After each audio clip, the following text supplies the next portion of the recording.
Today, we will explore a case that once shocked Japan. A high school girl returned home after school, only to never have the chance to say goodbye to her family.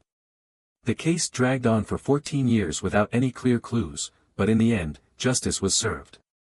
Let's travel back in time to 2004 and uncover this tragic story together. Welcome to Driver's Tales.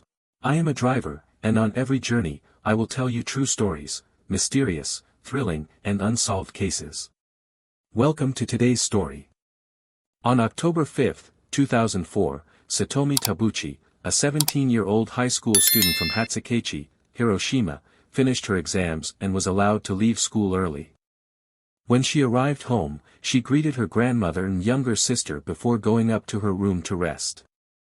Around 3 p.m., a horrifying scream echoed from the second floor.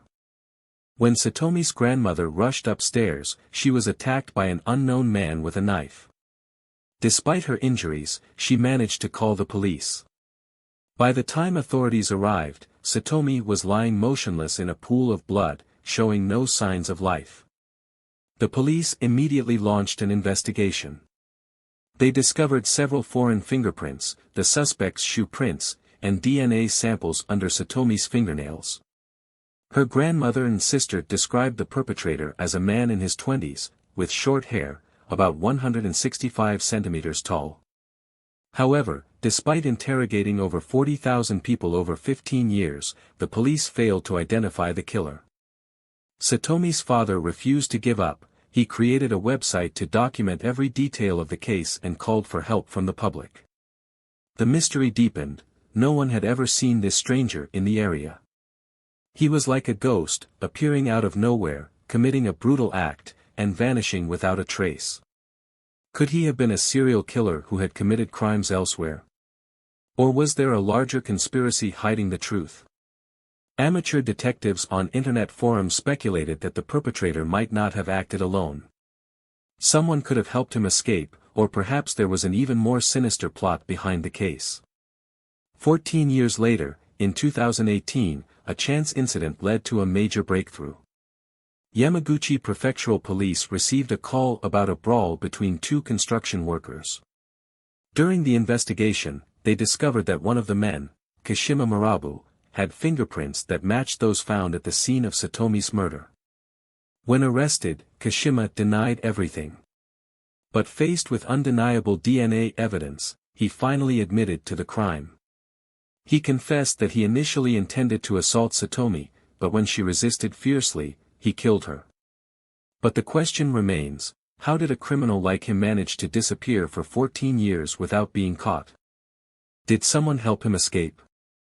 Some theories suggest that Kashima had connections to a criminal organization or that he had committed other crimes that had yet to be uncovered. In March 2020, the Hiroshima court sentenced Kashima Murabu to life imprisonment. Satomi's family finally received justice, but their pain would never fade. Satomi's father continued writing a blog about his daughter, apologizing for not being able to protect her. He hoped that in the afterlife, Satomi would find peace. The case of Satomi Tabuchi is not just a tragic story, it is also a reminder of personal safety. Here are some key takeaways. Always be aware of your surroundings, especially when alone. If you notice anything unusual, inform your family or the police immediately. Trust your instincts. If you feel like someone is following you or behaving suspiciously, don't ignore it. Crimes may be hidden for years, but justice will always prevail.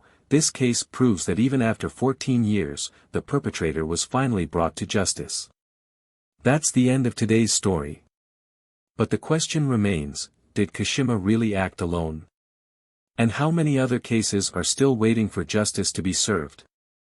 What do you think about this case? Share your thoughts in the comments below. Don't forget to like, share, and subscribe to Driver's Tales so you won't miss more mysterious crime stories. See you next time.